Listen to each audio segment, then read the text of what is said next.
إن الحمد لله نحمده ونستعينه ونستغفره ونعوذ بالله من شرور أنفسنا ومن سيئات أعمالنا من يهده الله فلا مضل له ومن يضلل فلا هادي له أشهد أن لا إله إلا الله وحده لا شريك له وأشهد أن محمدا عبده ورسوله أعوذ بالله السميع العليم من الشيطان الرجيم بسم الله الرحمن الرحيم يا أيها الذين آمنوا اتقوا الله حق تقاته ولا تموتن إلا وأنتم مسلمون يا أيها الناس اتقوا ربكم الذي خلقكم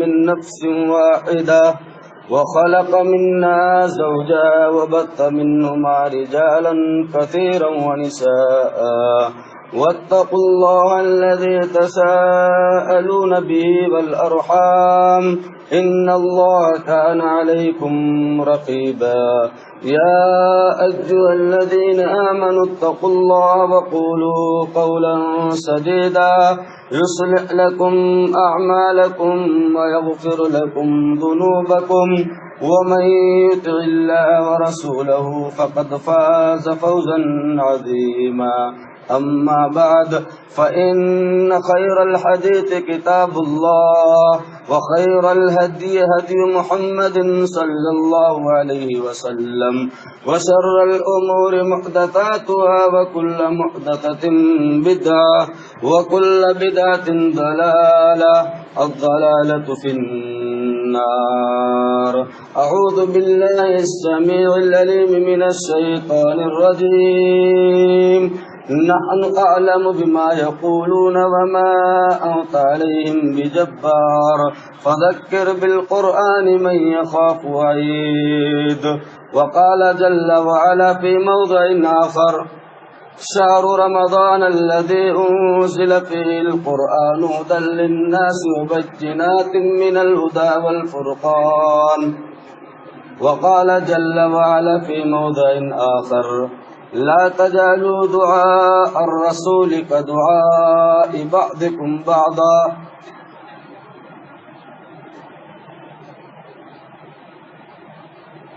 معزز و مکرم حاضرین، تمام قسم کی تعریف اللہ وحدہ لا شریک کے لیے لائق و سزاوار ہے۔ بعد درود و سلام کے نذرانے پیش ہوں تمام انبیاء کرام پر، بالخصوص ہمارے اور آپ کے آخری نبی جناب محمد رسول اللہ صلی اللہ علیہ وسلم پر۔ معزز و مکرم حاضرین، ہم اور آپ رمضان المبارک کی برکتوں سے فیضیاب ہو رہے ہیں۔ ہم اور آپ رمضان المبارک کے ایک عشرے کو گزار کر دوسرے عشرے میں جا چکے ہیں۔ رمضان المبارک کے ایک حصے کو ہم نے لگا دیا، اب دوسرا حصہ ہمارے اور آپ کے سامنے ہے، لیکن ہمارے اندر وہ تڑپ نہیں دکھ رہی، ہمارے اندر رمضان مبارک کے برکتوں سے فیضیاب ہونے کا وہ طریقہ نہیں دکھ رہا جو ہمارے اسلاف کے اندر پایا جاتا تھا، جو خود نبی کائنات علیہ الصلوۃ والسلام کے اندر پایا جاتا تھا، صحابہ کرام کے اندر پایا جاتا تھا کہ وہ کس طرح رمضان مبارک کو گزارتے تھے۔ ہر کوئی انسان اگر یہ سوچ لے کہ رمضان اس کا آخری رمضان ہے، اس کے بعد کوئی دوسرا رمضان اس کے نصیبے میں نہیں آنے والا، اس کی زندگی میں نہیں آنے والا، تو کیا وہ انسان اپنے رمضان کو یوں ہی ہماری اور آپ کے طرح گنوانے کی کوشش کرے گا؟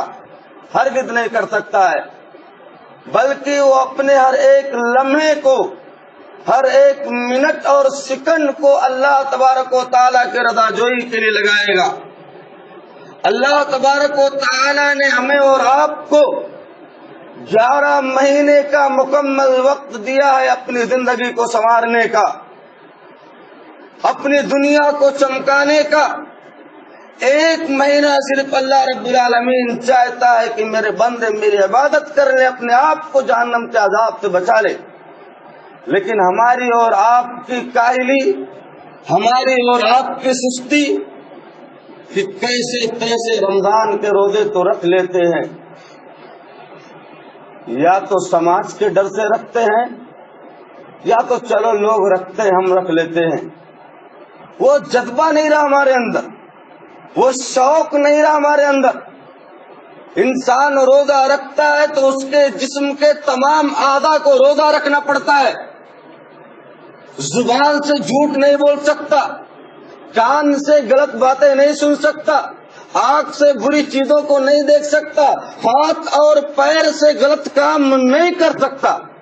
یہ انسان کا روزہ ہوتا ہے، دل میں کسی غلط بات کا تصور نہیں لا سکتا۔ انسان کا روزہ اس طرح ہوتا ہے، اور اسی روزے کے فضائل کو، اسی روزے کے مناقب کو نبی کائنات علیہ الصلوۃ والسلام نے اپنی احادیث میں صراحتاً ہمارے اور آپ کے لیے بیان فرمایا۔ ہم اور آپ رمضان کے فضائل کو سنتے ہیں، اس کے مسائل ہمارے ذہنوں میں رہتے ہیں، لیکن ذرا برابر بھی انہیں حاصل کرنے کا ہمارے اندر جذبہ اور شوق نہیں پایا جاتا۔ 1 عشرہ مکمل چلا گیا، 1 عشرہ ہم سے مکمل چلا گیا، بتاؤ کیا کوئی گارنٹی لے سکتا ہے کہ اگلے سال وہ 1 عشرہ اور زندہ رہ سکتا ہے؟ یا باقی جو ایام ہے کیا ان میں وہ زندگی گزار سکتا ہے؟ ہرگز نہیں گزار سکتا ہے۔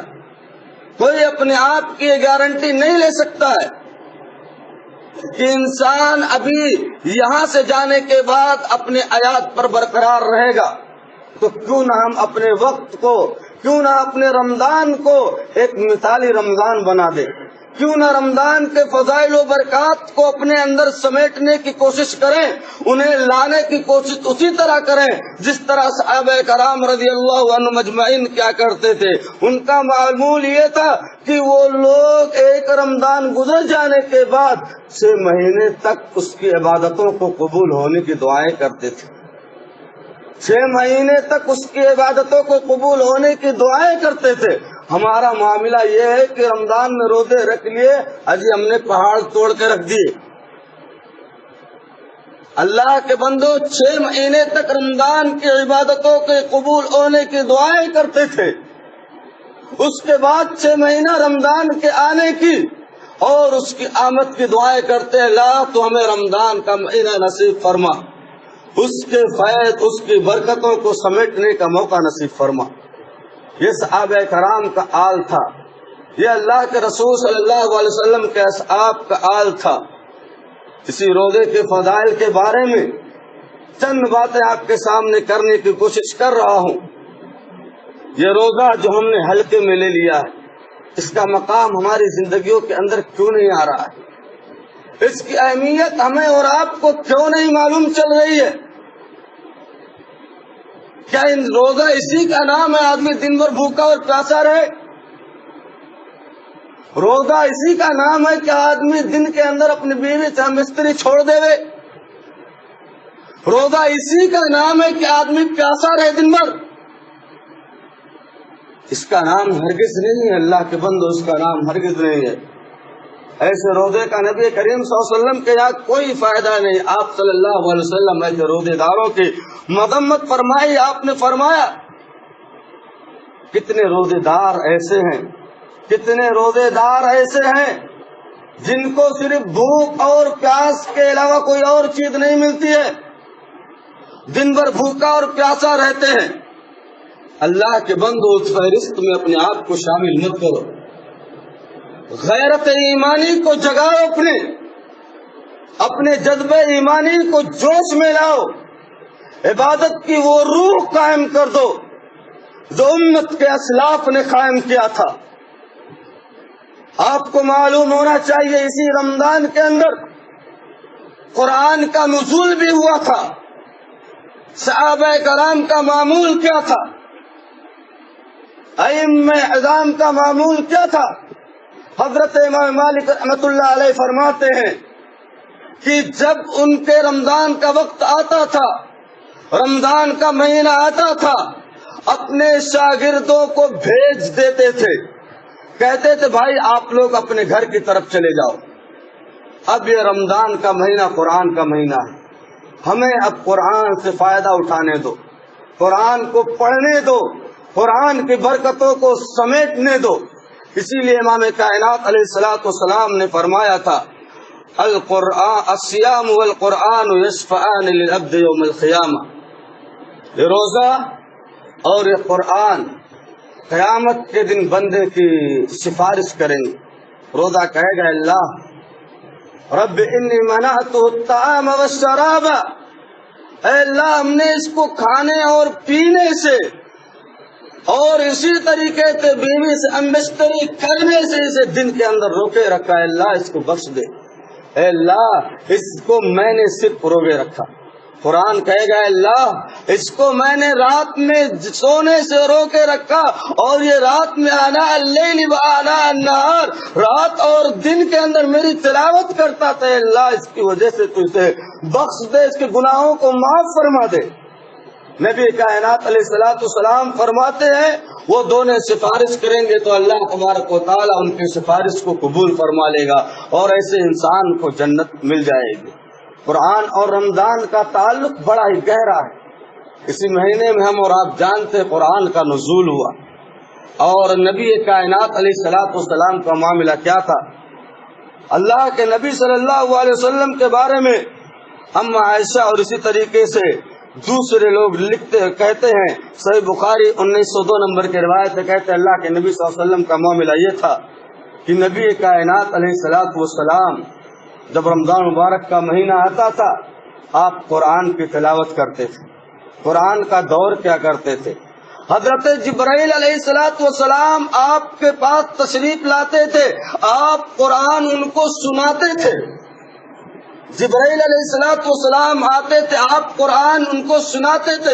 اور اس سے پہلے کی روایت میں فرمایا گیا کہ نبی کریم صلی اللہ علیہ وسلم اجود الناس بالخیر، لوگوں میں خیر کے کام کرنے والوں میں سب سے زیادہ سبقت رکھنے والے تھے. ویسے آپ عام مہینوں میں تو کرتے ہی تھے لیکن جب رمضان کا مہینہ آتا تھا تو آپ کے بارے میں فرمایا گیا کہ کان اجود بالخیر من الريح المرسلہ، آپ نیک کاموں کو کرنے میں تیز و تند آدھی سے بھی زیادہ سبقت کرتے تھے اور خیر کے کام کرتے تھے. قرآن ہم اور آپ پڑھتے نہیں ہیں، قرآن ہم اور آپ سمجھتے نہیں ہیں. یہ مہینہ رمضان المبارک قرآن کا مہینہ ہے، کتاب اللہ کو پڑھنے اور ختم کرنے کا مہینہ ہے. نبی کائنات علیہ الصلوۃ والسلام حضرت جبرائیل کو قرآن سنایا کرتے تھے الرات رمضان المبارک. اور اسی طریقے سے جس سال آپ کی وفات ہوئی ہے آپ صلی اللہ علیہ وسلم نے حضرت جبرائیل کو 2 مرتبہ قرآن کو سنایا ہے. کتنا گہرا تعلق نبی کائنات علیہ الصلوۃ والسلام قرآن سے رکھتے تھے. اور ہماری زندگیوں کا حال کیا ہے؟ جس تراویح میں پڑھ لیے وہی پڑھ لیے، آگے پڑھنے کی ہم اور آپ زحمت گوارا نہیں کریں گے. قرآن کو پڑھیں گے نہیں تو اللہ کے بندو سمجھ میں کیا آئے گا؟ قرآن کو پڑھیں گے نہیں تو کیا سمجھ میں آئے گا کہ اللہ نے کون سا پیغام ہمارے اور آپ کے لیے رکھا ہے؟ ویسے تو کچھ لوگوں نے لوگوں کو قرآن سے دور کر دیا ہے، ابھی پڑھو نہیں سمجھ میں نہیں آئے گا، بیسی علوم کا تمہیں سہارا لینا پڑے گا. اللہ کے بندو بیسی علوم کا سہارا نہیں لینا پڑے گا. وَلَقَدْ يَسَّرْنَا الْقُرْآنَ لِلذِّكْرِ فَهَلْ مِن مُدَّكِرٍ. قرآن کو آسان کر دیا گیا ہے، قرآن کو آسان کر دیا گیا. قرآن کے اندر کوئی پیچیدگی نہیں، ذرا پڑھو تو ذرا غور تو کرو، آنکھیں تو کھلیں. افمن شرع اللہ صدرہ للاسلام، جس کے دل کو اللہ تبارک و تعالی اسلام کے لیے کھول دیتا ہے، اس کے دل کے اندر ذرہ برابر بھی چپکلش نہیں پیدا ہوتی ہے، ذرہ برابر بھی اس کے اندر کجروی نہیں پیدا ہوتی ہے۔ اسی رمضان کے تعلق سے نبی کائنات علیہ الصلوۃ والسلام نے فرمایا، آپ جانتے ہیں مشہور روایت ہے، سب بارہا اس کو سنے ہوں گے کہ آپ صلی اللہ علیہ وسلم ممبر پر چڑھتے ہیں، پہلی سیڑھی پر آتے ہیں آمین کہتے ہیں، دوسری پر آتے ہیں آمین کہتے ہیں، تیسری پر آتے ہیں آمین کہتے ہیں۔ صحابہ کرام نے آپ کا یہ معمول دیکھا، سوال کر بیٹھے، اللہ کے رسول آپ نے ایسا کیوں کیا صلی اللہ علیہ وسلم؟ نبی کائنات علیہ الصلوۃ والسلام نے فرمایا، لوگوں میرے پاس جبرائیل آئے ہوئے تھے اور میں نے جو آمین کہی ہے انہوں نے 3 بددعائیں کی ہیں، میں نے اس پر آمین کہی۔ ان میں سے ایک بددعا یہ تھی کہ ایک آدمی ایسا ہے، نبی کائنات علیہ الصلوۃ والسلام نے فرمایا کہ ایک آدمی ایسا ہے جس میں رغم انف عبد دخل علیہ رمضان فلم یغفر لہ، آپ صلی اللہ علیہ وسلم نے فرمایا ایک آدمی ایسا ہے جس کے اوپر رمضان کا مہینہ داخل ہوا، رمضان کا مہینہ آیا، رمضان کے مہینے کو پا لیا، اب اس میں اپنی مغفرت نہ کرا سکا، اپنے گناہوں کی معافی نہ کرا سکا، تو ایسے انسان کے آنکھ جو ہے ناک خاک آلود ہو، ایسا انسان ہلاک اور برباد ہو جائے۔ پھر حضرت جبرائیل نے کہا کہ آپ آمین کہیے، تب میں نے آمین کہا اس پر۔ بتاؤ کتنی سخت وعید ہے ہمارے اور آپ کی۔ رمضان کا مہینہ پانے کے باوجود ہم اور آپ اپنی مغفرت نہ کرا پائیں، اپنی بخشش نہ کرا پائیں، اپنے گناہوں کو معاف نہ کرا پائیں، تو ہم سے بڑا بدنصیب شخص کون ہو سکتا ہے اس دنیا کے اندر جو اپنی مغفرت اور بخشش کا سامان رمضان مبارک کے بابرکت مہینے کے اندر نہ کرا پائے۔ اللہ کے نبی صلی اللہ علیہ وسلم کا معاملہ اسی طریقے سے ہم اور آپ دیکھتے ہیں کہ شہری کے تعلق سے آپ کا معاملہ کیا تھا۔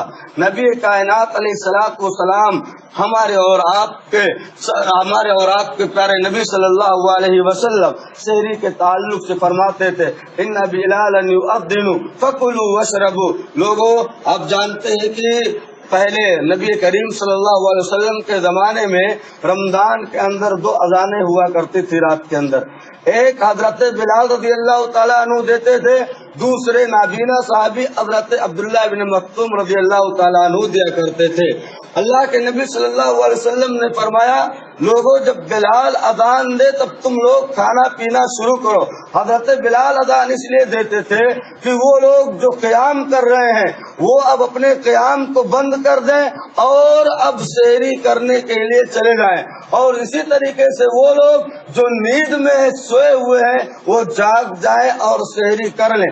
آج ہمارا اور آپ کا معاملہ عجیب ہے۔ ایک تو رات بھر جاگتے ہیں، رمضان کے مہینے کے اندر رات بھر جاگتے ہیں، خصوصاً ہمارا نوجوان طبقہ رات بھر جاگتا ہے، جاگنے کے بعد روڈوں چوراہوں پر گھومتا ہے، موبائل کا ناجائز استعمال کرتا ہے، اسی طریقے سے سحری کو وہ 11 اور 12 اور 1 اور 2 بجے رات کو کر لیتا ہے کہ نہیں؟ یہ سحری کو 1-2 بجے رات کو کر لیتا ہے۔ اس طرح سحری کرنا اللہ کے نبی صلی اللہ علیہ وسلم کی سنت کی صریح مخالفت ہے۔ آپ صلی اللہ علیہ وسلم نے اس کی سخت ممانعت فرمائی ہے۔ نبی کائنات علیہ الصلوۃ والسلام نے فرمایا، لا یزال الناس بخیر ما عجل الفطر، اور اسی طرح آپ صلی اللہ علیہ وسلم نے فرمایا، تسحروا فإن فی السحور برکہ، اے لوگوں سحری کیا کرو، سحری کے اندر برکت ہے۔ اور سحری نبی کریم صلی اللہ علیہ وسلم رات کے آخری حصے میں یعنی فجر کی اذان سے کچھ وقفہ پہلے کیا کرتے تھے۔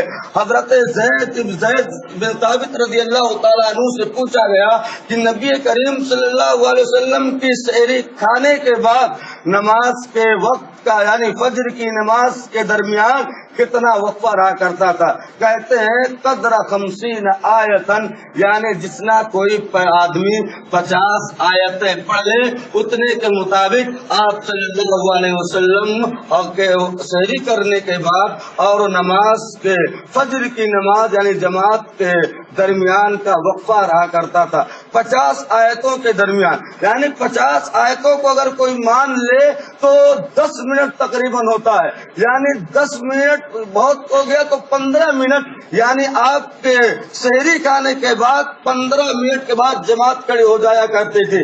یہ دیکھیے نبی کریم صلی اللہ علیہ وسلم کس طرح سحری میں تاخیر کیا کرتے تھے، اور آپ صلی اللہ علیہ وسلم کس انداز سے سحری میں تاخیر کرتے تھے.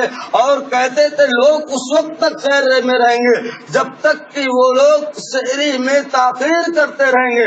لیکن آج ہمارا اور آپ کا معاملہ یہ ہے کہ 1 بجے 2 بجے رات کو سحری کر لے، اس کے بعد سو جائیں، سحری نہ کرے کچھ لوگ، تو اللہ کے نبی صلی اللہ علیہ وسلم کی صریح سنت کی مخالفت ہے کہ نہیں ہے؟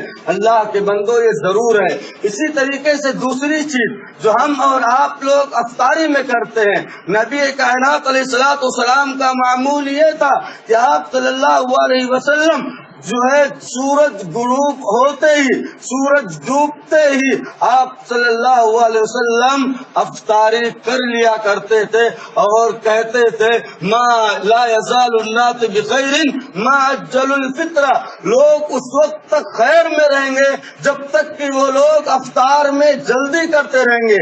جلدی کرنے کا مطلب یہ ہے کہ سورج غروب ہو جائے ترنت آدمی سحری کو کر لے، یہی اس کا سب سے بہتر وقت ہے.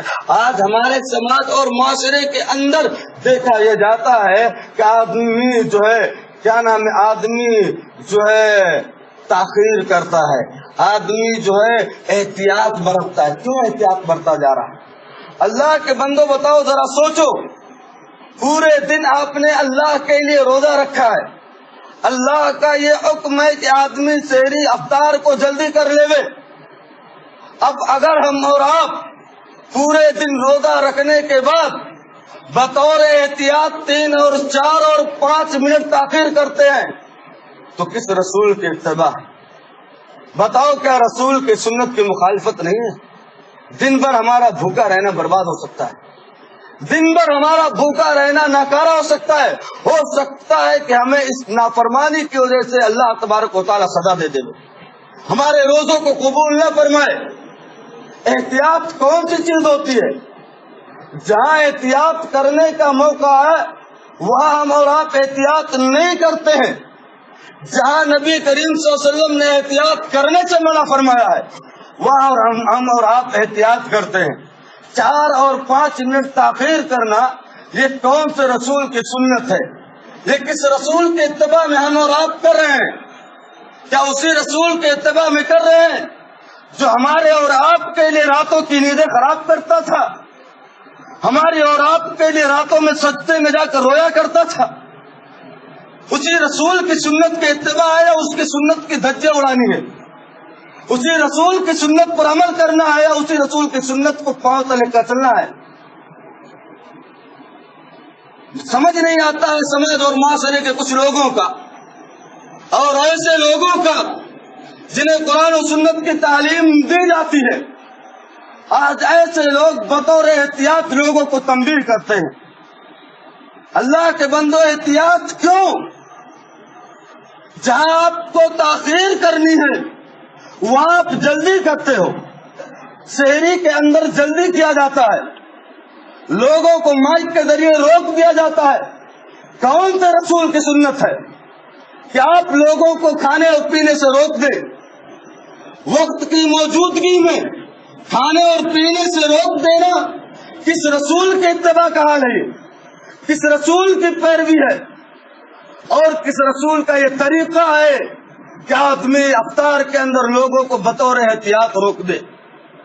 جہاں روکنا ہے وہاں نہیں روکتے، جہاں نہیں روکنا ہے وہاں روکتے. بتاؤ دن بھر بھوکا اور پیاسا رہے ایک انسان، اس کی زندگی کیا ہوگی؟ اس کی عبادتیں کہاں جائیں گی؟ رسول کی مخالفت میں بتاؤ کیا ہونا ہے ایسا؟ فَلْيَحْذَرِ الَّذِينَ يُخَالِفُونَ عَنْ أَمْرِهِ أَن تُصِيبَهُمْ فِتْنَةٌ أَوْ يُصِيبَهُمْ عَذَابٌ أَلِيمٌ۔ کہہ دیجئے جو لوگ اللہ اس کے رسول کے حکم کی نافرمانی کرتے ہیں، نافرمانی کا مطلب یہ نہیں کہ آدمی صرف انکار کرے، یہ طریقہ بھی اپنائے نافرمانی کا، ڈرتے رہنا چاہیے اس لوگوں کو، کہیں وہ عذاب میں مبتلا نہ ہو جائے، کہیں وہ فتنے میں نہ پڑ جائے۔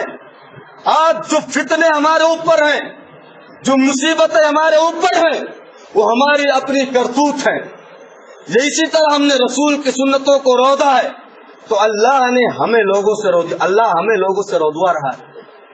اللہ کے بندو اپنی عبادتوں کو صحیح اور سالم کرنے کی کوشش کرو، اور اسی طریقے سے افطار کی دعا جو نبی کائنات علیہ الصلوۃ والسلام نے فرمائی کہ آدمی افطار کرے تو اس کے بعد کہے ذهب الظمأ وابتلت العروق وثبت الاجر انشاءاللہ، پیاس بجھ گئی، رگیں تر ہو گئی، اور اگر اللہ نے چاہا تو اجر بھی ثابت ہو گیا۔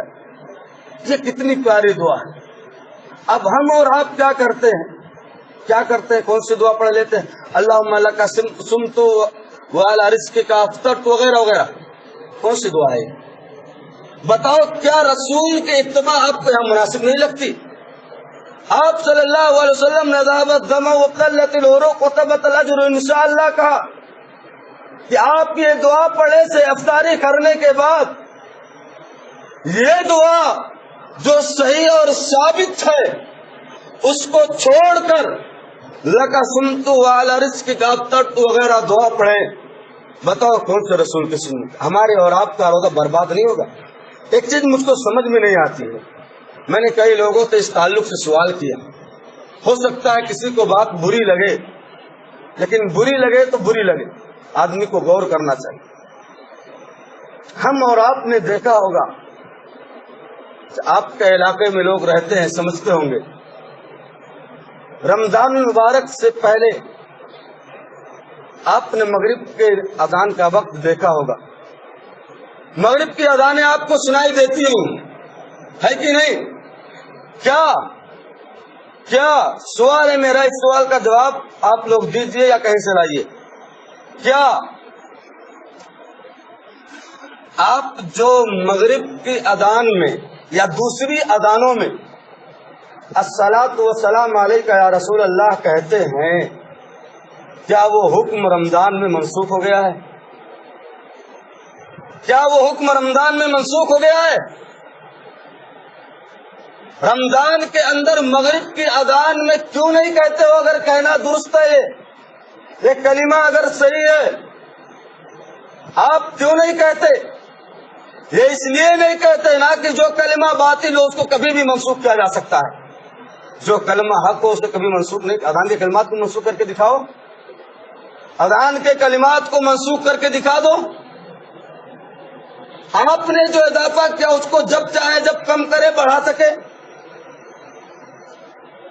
لوگوں نے سوال بھی کیا کہ جو ہے اذان کے وقت میں آج کل یہ کیوں دعا پڑھی نہیں جاتی ہے؟ اب کیا جواب دیا جائے؟ جواب ان کو دینا ہے جو لوگ ایسا کرتے ہیں۔ اسی طریقے سے ہمیں اور آپ کو بتلانا یہ ہے کہ ہم اور آپ رمضان مبارک کی عبادتوں کو ایک ایک لمحے کو سنت کے مطابق گزارنے کی کوشش کریں۔ دو تین باتیں اور اہم ہیں جو موضوع سے تعلق نہیں رکھتی ہیں، لیکن باتیں کہنی ہیں، اس لیے زیادہ تفصیل میں نہ جاتے ہوئے آگے بات کرتے ہوئے ان باتوں کو پیش کیا جائے گا۔ ایک رمضان مبارک کے مہینے کے اندر جہاں ہمارے اور آپ کو افطاری کرنا باعث ثواب ہے، وہاں پر لوگوں کو افطاری کرنا باعث ثواب ہے، افطاری کرانا لوگوں کو۔ اللہ کے نبی صلی اللہ علیہ وسلم نے فرمایا من فطر صائما كان له مثل اجر غیر انه لا ينقص من اجر الصائم شيئا۔ امام ترمذی رحمۃ اللہ علیہ نے اسے 807 نمبر پر روایت کیا ہے، علامہ البانی نے صحیح فرمایا ہے۔ کہتے ہیں کہ جو کوئی انسان کسی روزے دار کو افطاری کرا دے تو روزے دار کے بمثل اس کو ثواب دیا جاتا ہے، اور روزے دار کے اجر میں ذرا برابر بھی کمی نہیں کی جاتی ہے۔ یہ روزہ افطار کرانے کی فضیلت ہے۔ اسی طریقے سے جب ہم اور آپ دیکھتے ہیں حضرت عبداللہ ابن عمر امام مالک اور اسی طریقے سے امام داؤد الطائی علیہ الرحمہ کو جب ہم اور آپ دیکھتے ہیں، ان کا معاملہ خصوصاً عبداللہ ابن عمر کا معاملہ یہ تھا کہ جب تک وہ کسی یتیم اور مسکین آدمی کو اپنے ساتھ نہیں لے لیتے تھے افطاری نہیں کرتے تھے، بلا لیتے تھے، اپنے دسترخوان پہ بٹھاتے تھے اور اسے افطاری کراتے تھے.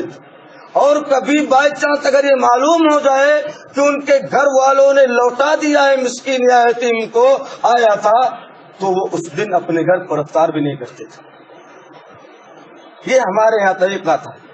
اسی طرح اللہ کے رسول صلی اللہ علیہ وسلم کو جب صحابہ کرام افطار کی دعوت دیتے تھے، آپ جاتے تھے ان کے یہاں، افطار کرنے کے بعد انہیں دعا دیتے تھے، افطر عندکم الصائمون واکل طعامکم الابرار وصلت علیکم الملائکہ. تمہارے یہاں نیک لوگوں نے جو افطر عندکم الصائمون، تمہارے یہاں اسی طرح برابر روزے دار افطاری کریں، وَأَكَلَ طَعَامُكُمُ الْأَبْرَارُ، اور تمہارے کھانے کو اسی طرح نیک لوگ کھائیں اور کھانے کی توفیق، کھلانے کی تمہیں توفیق ہو. اسی طریقے سے فرمایا تمہارے اوپر فرشتے درود بھیجتے رہے اور تمہارے بخشش کا سامان کرتے رہے. یہ اللہ کے رسول صلی اللہ علیہ وسلم دعا کرتے تھے. اسی طریقے سے رمضان مبارک کے اندر ایک آخری چیز یہ ہے کہ رمضان مبارک کے اندر جو قیام کا طریقہ ہے، ہم اور آپ قیام کرتے ہیں تھک جاتے ہیں، ہم اور آپ قیام کرتے ہیں تھک جاتے ہیں، اور قیام رمضان یعنی تراویح کو ہم نے معمولی لے لیا، جبکہ نبی کریم صلی اللہ علیہ وسلم کا یہ فرمان موجود ہے کہ جس نے امام کے ساتھ قیام اللیل کیا، اگرچہ اس کی سند میں لوگوں نے اختلاف کیا ہے لیکن صحیح سند ہے یہ، اور اس کی سند بعض علماء نے تصحیح کی ہے کہ کسی نے اگر امام کے ساتھ قیام کیا تو اس کو پوری رات جو ہے عبادت میں لکھا جاتا ہے کہ اس نے پوری رات اس بندے نے قیام کیا. امام کے ساتھ تراویح پڑھنے کا فائدہ یہ. اور آپ صلی اللہ علیہ وسلم نے فرمایا من قام رمضان ایمانا واحتسابا غفر له ما تقدم من ذنبه، جو انسان رمضان مبارک کے اندر قیام کرتا ہے ایمان اور اجر و ثواب کی امید رکھتے ہوئے، تو اللہ تبارک و تعالیٰ اس کے پچھلے گناہوں کو ختم کر دیتا ہے، مٹا دیتا ہے. غفر له ما تقدم من ذنبه، جو پچھلے کے گناہ تھے اس کو ختم کر دیا گیا. اور آپ صلی اللہ علیہ وسلم کا معمول کیا تھا اس عبادت کے تعلق سے؟ ہم عائشہ رضی اللہ تعالی عنہ فرماتی ہیں کہ نبی کریم صلی اللہ علیہ وسلم جب رمضان مبارک کے اندر عبادت کرتے تھے، آپ صلی اللہ علیہ وسلم جب قیام اللیل کرتے تھے تو لا تسأل عن حسنهن وطولهن، تو اس کی لمبائی کے بارے میں، اس کی طوالت کے بارے میں اور اس کے حسن کے بارے میں کوئی ہم سے سوال نہ کرے. اسی طریقے سے صحابہ کرام کہتے ہیں کہ نبی کائنات علیہ الصلوۃ والسلام جب قیام اللیل کرتے تھے، آپ صلی اللہ علیہ وسلم کے پیروں کے اندر سوجن آ جایا کرتا تھا، آپ کے پیر سوج جایا کرتے تھے، پھر بھی نبی کائنات علیہ الصلوۃ والسلام قیام کرتے رہتے تھے. بعض مرتبہ تو ایسا ہوا کہ صحابہ کرام نے کہا کہ ہم اس بات پر خوف کھا گئے، ڈر گئے کہ کہیں ہماری سحری غائب نہ ہو جائے اور اس سحری کا وقت ہم سے چلا نہ جائے. آپ اتنا لمبا قیام کرتے تھے. ہم اور آپ 1 گھنٹہ نہیں کھڑے رہ سکتے، ہم اور آپ 1 گھنٹہ اللہ تبارک و تعالیٰ کی عبادت میں نہیں لگا سکتے، ہم اور آپ 1 گھنٹہ اللہ کی عبادت کے لیے نہیں دے سکتے. اللہ کے بندو ذرا رسول کو دیکھو کہ جو بخشایا ہوا ہے، عبادت اس طرح کرتے ہیں کہ آپ صلی اللہ علیہ وسلم کے پیروں کے اندر ورم اور سوجن آ جایا کرتا ہے. ہم تو خطا کار ہیں، گناہوں میں سر اور پیر سے ڈوبے ہوئے ہیں، ہماری زندگی کا کیا حال ہوگا؟ ہم اور آپ نے کبھی سوچا ہے؟ اسی لیے ابو بکر رضی اللہ تعالیٰ عنہ جب وفات کا وقت آیا تو کہا کرتے تھے کیف حالی یا الہی لیس لی خیر العمل سوء اعمال کثیر زاد طاعتی قلیل. ابو بکر کو جانتے ہیں آپ لوگ، بخشائے ہوئے، جنت کی بشارت دنیا کے اندر ان کو دی گئی ہے، جن کے بارے میں نبی نے فرمایا تھا کہ اس دنیا کے تمام لوگوں کے حقوق کو میں نے ادا کر دیا. ایک آدمی ایسا ہے جس کا حق مجھ سے ادا نہ ہو سکا. کون ہے؟ ابو بکر رضی اللہ تعالیٰ. کہتے ہیں اللہ میرا کیا حال ہوگا، میرے پاس تو نیک اعمال ہے ہی نہیں، برے اعمال کا ایک رجسٹر ہے، ایک لمبی داستان ان کی ہے، اور نیک اعمال تو ہے ہی نہیں. ابو ہریرہ رضی اللہ تعالیٰ عنہ کو ہر کوئی جانتا ہے. وفات کے وقت رونے لگے، آنکھوں میں ان کے آنسو آ گئے. لوگوں نے پوچھا ابو ہریرہ موت کے ڈر سے رو رہے ہو؟ کہا میں موت کے ڈر سے نہیں رو رہا. کس سے رو رہا ہوں، کیوں رو رہا ہوں؟ کہتے ہیں میرا سفر جو ہے بڑا لمبا ہے، یہ سفر آخرت بہت لمبا ہے، وہ زاد طاعتی قلیل، اور طاعت اور نیک کام میرے پاس تھوڑے ہیں. اسی طریقے سے رمضان مبارک کے اندر ایک اور چیز جو ہمیں اور آپ کو کرنی ہے اگلے عشرے میں، اس کا خصوصی اہتمام ہونا چاہیے. ایک ہونا چاہیے کہ ہم اور آپ اعتکاف کریں، اعتکاف پر لوگوں کو ابھاریں. آپ صلی اللہ علیہ وسلم کا معمول یہ تھا کہ آپ صلی اللہ علیہ وسلم ہر سال اعتکاف کرتے تھے رمضان مبارک کے مہینے کا. اسی طریقے سے جس سال آپ کی وفات ہوئی ہے آپ صلی اللہ علیہ وسلم نے 20 دن کا اعتکاف کیا ہے. صحیح بخاری کتاب الاعتکاف کی روایت ہے 2044 نمبر کی. اللہ کے نبی صلی اللہ علیہ وسلم کے بارے میں فرماتے ہیں صحابی رسول کان النبی صلی اللہ علیہ وسلم یعتکف فی کل رمضان 10 ایام فلما کان العام الذي قبض فیہ اعتکف 20 یوما. آپ صلی اللہ علیہ وسلم رمضان کے آخری عشرے کا 10 دن کا ہر سال اعتکاف کرتے تھے، لیکن جس سال آپ کی وفات ہوئی آپ نے 20 دن کا اعتکاف فرمایا. اسی طریقے سے ہمیں اور آپ کو اعتکاف کی ترغیب لوگوں کو دلانی چاہیے. امام شہاب زہری رضی اللہ رحمۃ اللہ علیہ فرماتے ہیں کہ مجھ کو تعجب ہوتا ہے لوگوں کے اوپر کہ یہ سنت جو اعتکاف کی ہے نبی کائنات علیہ الصلوۃ والسلام نے اپنی زندگی میں کبھی چھوڑا ہی نہیں ہے. نبی صلی اللہ علیہ وسلم نے اس اعتکاف کی سنت کو اپنی زندگی میں ہر سال اپنایا ہے. آج مجھے لوگوں پر تعجب ہوتا ہے کیوں یہ اس دائمی سنت کو چھوڑ رہے ہیں اور اس پر عمل کیوں نہیں کر رہے ہیں. لہٰذا ہمیں اعتکاف کو بھی کرنا ہے اور اس کے لیے پہلے ہی سے ہمیں اور آپ کو ذہن بنانی ہے. ایک دوسری چیز جو ہمارے اور آپ کے اندر رائج ہے کہ ہم اور آپ لوگ یا کچھ لوگ رسول اللہ صلی اللہ علیہ وسلم کو کے نام کو جس طرح چاہتے ہیں لے لیتے ہیں. آپ کے ادب کا کوئی خیال نہیں، آپ کی عظمت کا کوئی خیال نہیں، جبکہ آپ کی عظمت کے بارے میں پورا قرآن دیکھ جائیے. رب نے اگر کہیں نبی کو خطاب کیا ہے تو یا ایھا المزمل، یا ایھا المدثر، یا ایھا الرسول، یا ایھا النبی کہہ کر خطاب فرمایا. کہیں یا محمد کہہ کر تذکرہ نہیں. یہ آپ کے ادب پر، کمال ادب پر یہ قرآن کی آیت دلالت کرتی ہے کہ آپ کا نام آئے تو انسان کو سہم جانا چاہیے، ادب کے بازو کو جھکا دینا چاہیے. لا تجعلوا دعاء الرسول كدعاء عبادكم بعضا. آپ صلی اللہ علیہ وسلم کو اس طرح مت بلاؤ جس طرح آپس میں ایک دوسرے کو تم بلاتے ہو اور ایک دوسرے کو خطاب کرتے ہو. نبی صلی اللہ علیہ وسلم کو ادب کا تقاضا یہ آپ کا نام آئے، آپ کے نام کے ساتھ صلی اللہ علیہ وسلم کا اضافہ کیا جائے، آپ کے نام کو ادب سے لیا جائے نہ کہ کہہ دیا جائے جس طرح کچھ لوگوں نے کہہ دیا. اصل میں مسئلہ یہ بات بتانے کی، ورنہ بات بتانے سے ہلکاپن پیدا ہوتا ہے کہ نبی کریم صلی اللہ علیہ وسلم ان پڑھ تھے. ہماری اور آپ کی بساط ہے. کون ہے ہم؟ آپ نبی کو ان پڑھ کہتے ہو اللہ کے بندو، آپ نبی کو کہتے ہو کچھ نہیں جانتے. نعوذ باللہ من ذالک. ارے نبی نے وہ دے دیا ہے جو قیامت تک پوری کائنات مل کر پڑھنا چاہے تو نہیں پڑھ سکتی، اس کی گہرائی تک نہیں جا سکتی.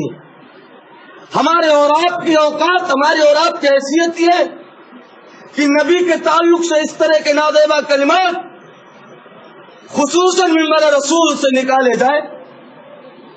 یہ کون سے ادب کا تقاضا ہے؟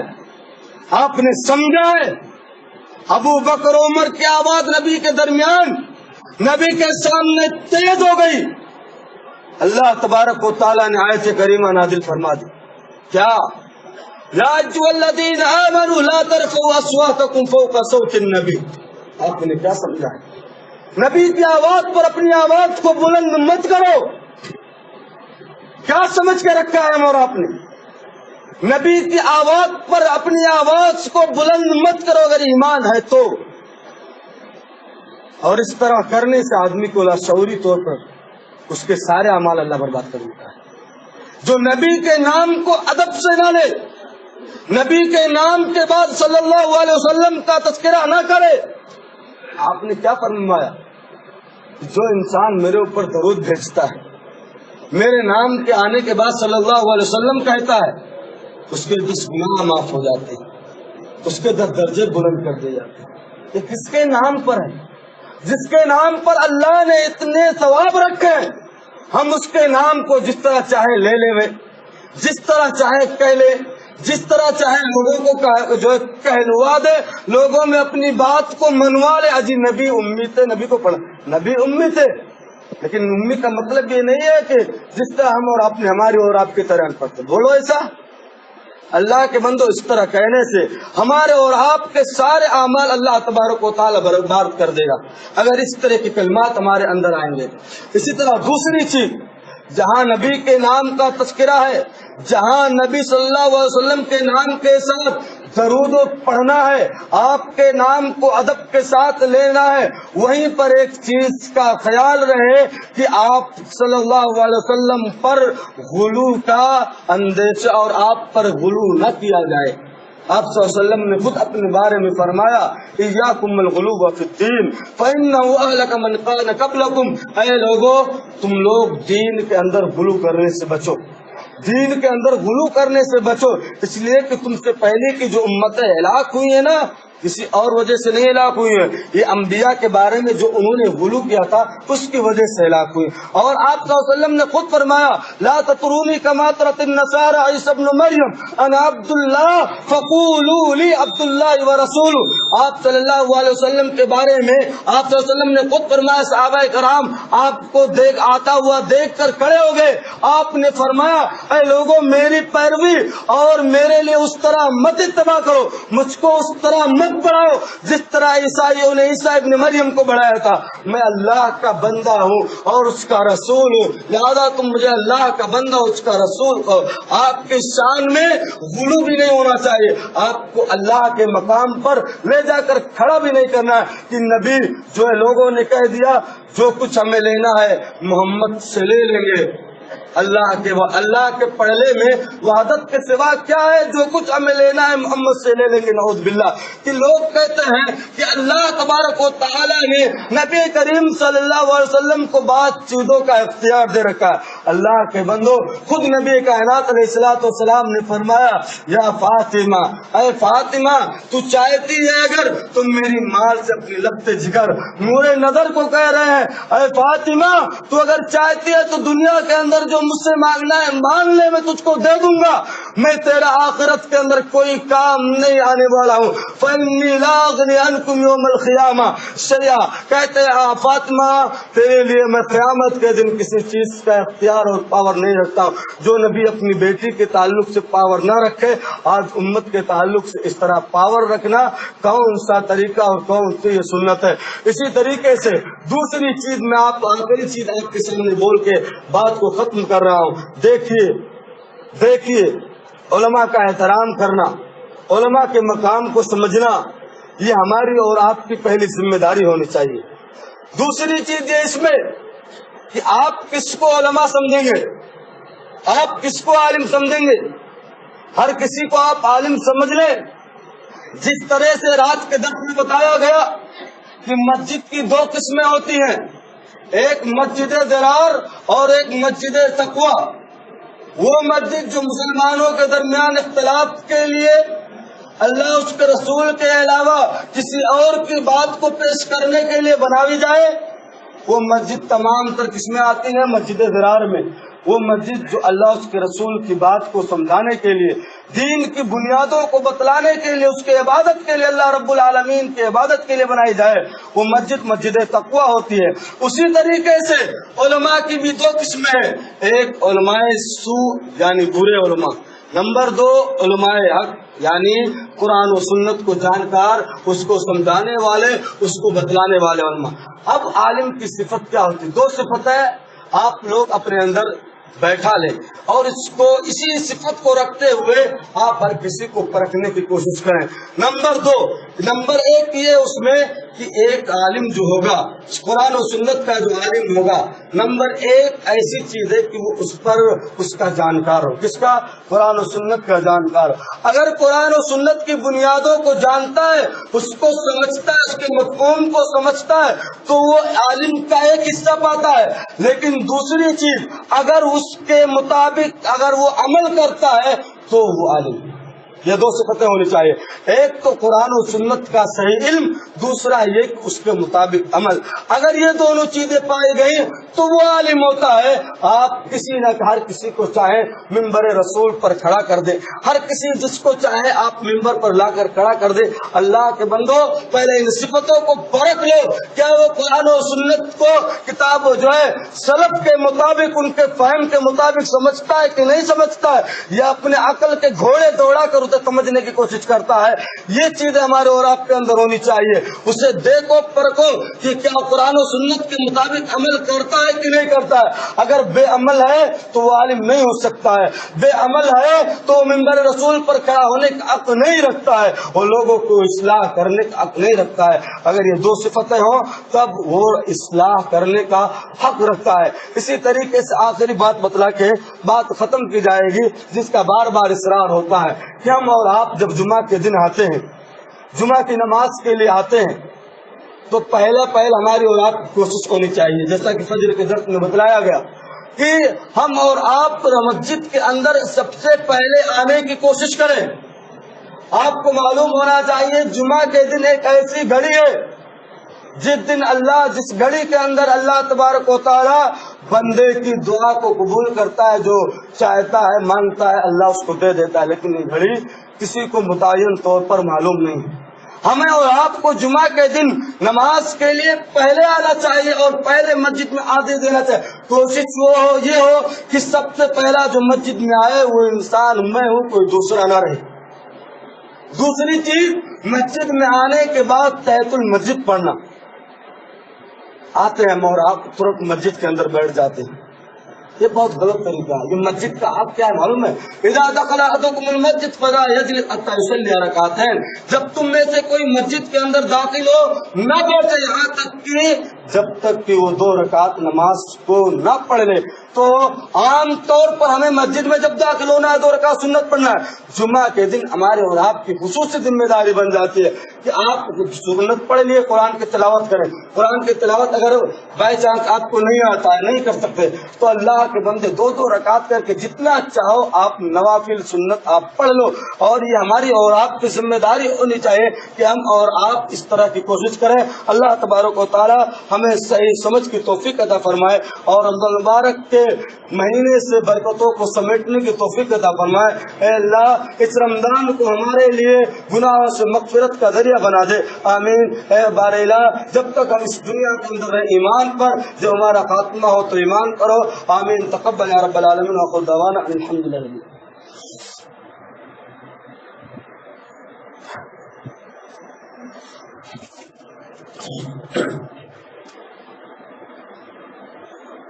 إن الحمد لله نحمده ونستعينه ونستغفره ونعوذ بالله من شرور أنفسنا ومن سيئات أعمالنا، من يهده الله فلا مضل له ومن يضلل فلا هادي له، أشهد أن لا إله إلا الله وحده لا شريك له وأشهد أن محمدا عبده ورسوله۔